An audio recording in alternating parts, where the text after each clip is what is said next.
За өнөөдөр би танарт 5-аас 12 настай хүүхдийн нэг өдрийн хооллолтын жишээ аваарыг танилцуулъя. За өглөөний 8 цагт луун болон овёстой өндгөөр зууч хийсэн биеийн танилцуулж байна. За дээр нь агч модны сироп банан зэргээр чимгэлсэн байна. За хажууд нь бол үхрийн сүү танилцуулж байна.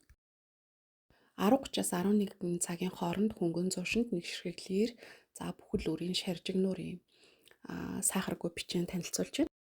Өдрийн үндсэн хоолыг 12:30 үед танилцуулж байна. За энд турмерикээр амталж шарсан шар чинжүү, луван, чихэрлэг байцааны салаад. За хүүхдүүдэд бас болж өгвөл ногоог бас гоё түүхийгээр нь танилцуулж явах хэрэгтэй. За үр тарианы хувьд гэх юм бол цагаан будаа, кино будаа, сэвэг зарам, за майлангийн үр зэргийг хамтд нь хийгээд агшааж бүрэн хэлсэн байгаа. За үхрийн махыг бүрэн хэлээд амтлаад шарсан.